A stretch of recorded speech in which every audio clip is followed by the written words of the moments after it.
Out on an island in the pristine waters of the Pacific Northwest sits a $30 million sea farm. Not just an ordinary sea farm challenging the environment, one that actually gives back. One of the things that's always been extremely important to my dad has been the environment. What's incredible about this process is that we bring in a very small amount of seawater into the facility to recreate the spring bloom on land.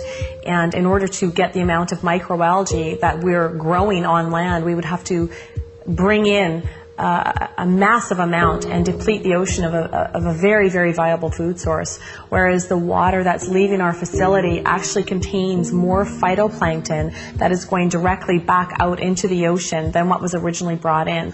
And he is providing even a larger source of that back to Mother Nature, and that's beautiful. In the age of World Wide Web, cloning, and moonwalkers, now we can naturally grow and harvest phytoplankton. I built on this site a large shellfish hatchery, one of the largest in the world. And in order to proceed with producing the amount of seed that we require, I got into the business of growing algae.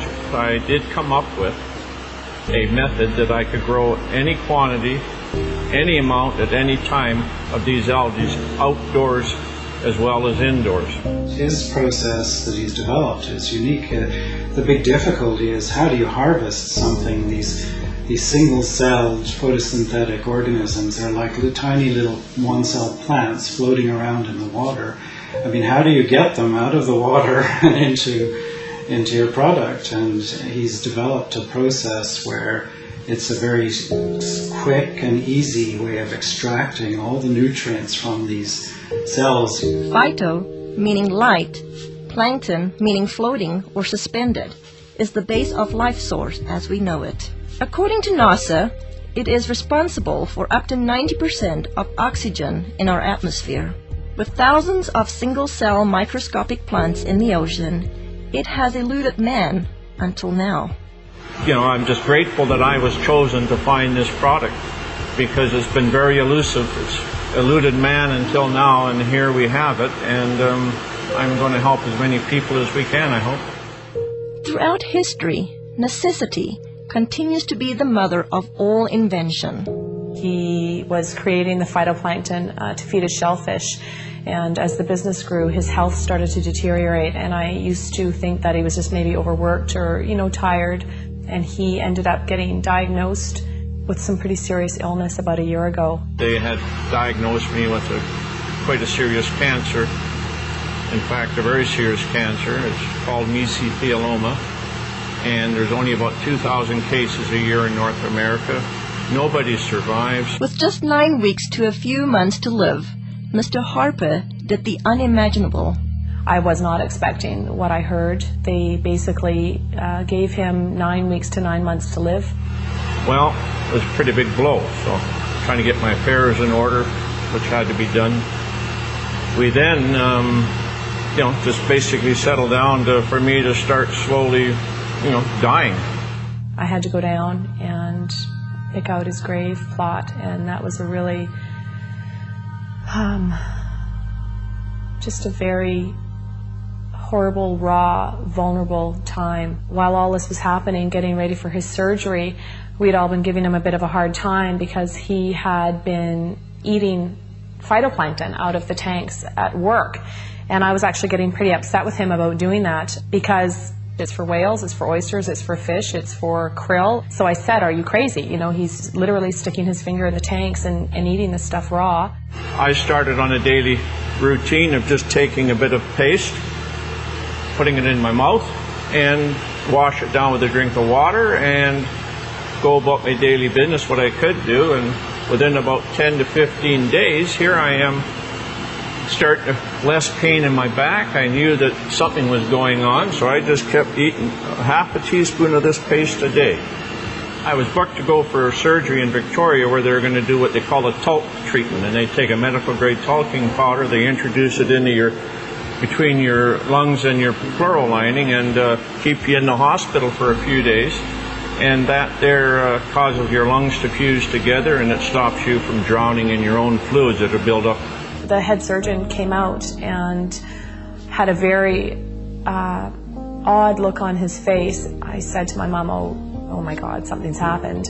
My dad's died, and I was just shaking and panicking, and the surgeon came up to me and he said, you know, I don't know what's going on here, but there's a strange foreign white substance covering your dad's tumors in his lungs, and we've never seen anything like it before. Well, lo and behold, they went in there to have a look,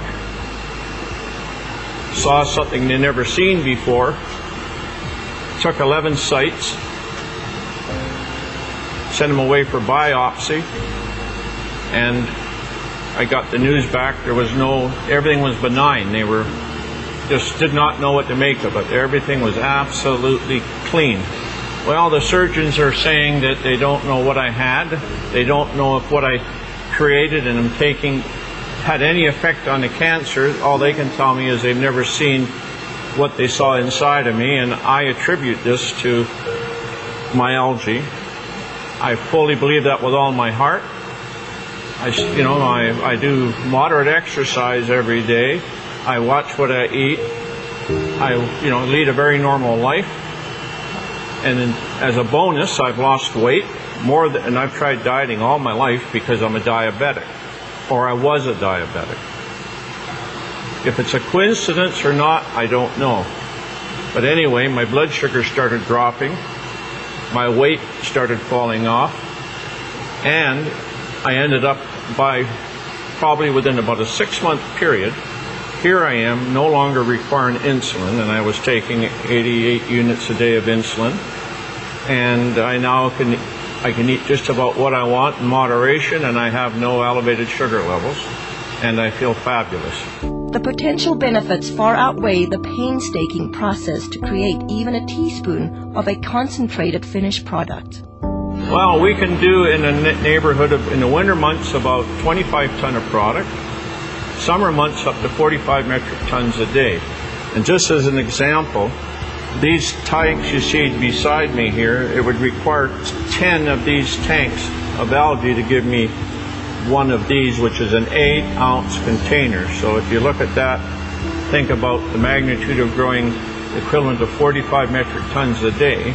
That's quite a remarkable feat, because there's billions upon billions just in these 3 tanks, and we can grow them in a 1 million liter tank. So, and that's what we get our 25 or 40 ton a day from. With 8 million liter tanks, using nature's elements, Mother Nature's kitchen has the capacity to nourish the world. It boasts a nutritional analysis second to none, including pigments, diatoms, and xanthophylls. You know, in spring in the northern hemisphere, when the light conditions are right and the nutrient conditions are right, there's a spring bloom, and you get hundreds of diatom species blooming. They're producing pigments, there's a complement of amino acids, fatty acids, and vitamins. And the thing that's working in the product is probably the pigment, called the xanthophylls. And in phytoplankton, there are 2 xanthophylls I can think of offhand that potentially have some great benefits: fucoxanthin and diadinoxanthin. With this scientific breakthrough, it's no wonder experts from all over the world are clamoring to get their hands on phytoplankton. We've had calls from Asia, we've had calls from the UK, we've had calls from many from the States, all over Canada.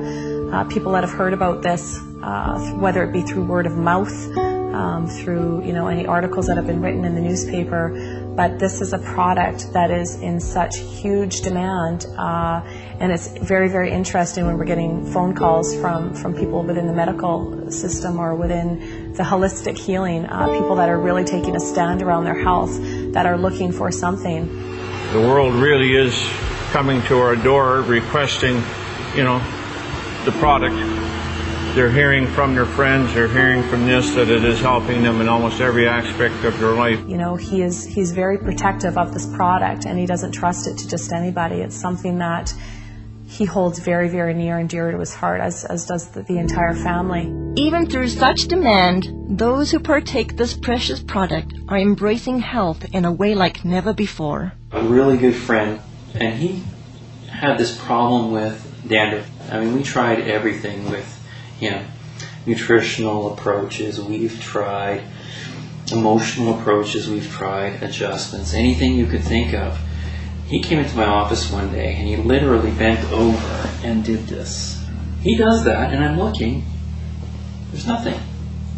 And I couldn't believe it. And then he says, well, I got this stuff. And it turned out to be the plankton, the phytoplankton. And I said, well, what did you do with it? Did you put it on your head? He said, no, I just took it internally. And I said, well, how long have you been doing this? And it wasn't even a week. It wasn't even a week till it was completely gone. When I saw that, I mean, lights went off all over the place. I mean, for that to have, an internal product to have that kind of effect on an external problem like that, it means that it had to do something amazing internally. Testing each batch to ensure the quality control come first at the conclusion of each batch. Yeah, every batch I look at, I mean, there's always a concern that some condition has gone awry, and you have to make sure that all the species are benign. Whether it will be your health, energy, pH, or just life force, let phytoplankton work with your body the way it works with Mother Earth. The thing about phytoplankton was it had such amazing results. I had to go to the books to find out what's happening. So the first thing I looked at was most people, well, everybody had this amazing change with their muscular systems, and also the people had noticed that they weren't hungry, so their sugar levels had changed. So if you go down to a cellular level, what part of the cell actually has an effect on sugar level? Well, if you look at the cell, there's a part of the cell called the mitochondria.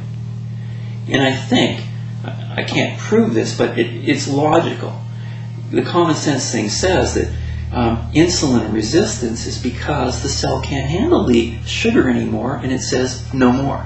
So insulin, the hormone that pushes the sugar into the cell, all of a sudden the cell's not having that anymore, because if it keeps going, it's going to completely damage the energy producer in the cell called the mitochondria. And if it does that, the cell is dead, because 90% of all the functions in that cell rely on the mitochondria to produce an energy molecule called ATP. Without that energy molecule, 90% of the functions of that cell cannot happen. So when I looked at it, it made a lot of sense. And then I looked further. What's really interesting is a lot of the common diseases we're having today, what are they finding? They're finding damage to the cellular level, the mitochondria at the cellular level. Whether it's heart disease, whether it's fibromyalgia, chronic fatigue, any muscular-related diseases, any neurological diseases, Alzheimer's, those kinds of things, they're finding the exact same thing. Phytoplankton is such a complete nutrient. And when I look at a complete nutrient, what I'm looking for is I'm looking for as close to nature as possible. And in all of the indigenous peoples of the world, the reason they're so healthy, and all of the studies that show that they have the better complexions and the better teeth and don't have dental care but their teeth are okay and they're healthy and they live a long life, is because they eat very close to nature. And so the closer to nature you can get, the better you will survive, because the better nutrients can be transferred to your cells. Mr. Harper continues to be acknowledged for inventing this one-of-a-kind process while staying true to his vision and purpose. As a family, we're working really hard not to allow a lot of false hype and a lot of media hype to interfere with the integrity of this product. The intent is to share this with people from a place of authenticity and truth. As for the Harper family, discovering how fragile life truly is, every day is a gift. They are just thankful to have another day. Thankfully was insightful enough to see that this needed to stick around, and he needed to stick his finger in that tank of algae and start eating it. And I to this day am floored that he trusted himself enough, especially when his body was that worn down and he was that sick. He still had enough intuition and enough of a gut feeling and connection with his heart to truly go with his instinct. And his instinct was to stick his finger in that tub of phytoplankton and eat it.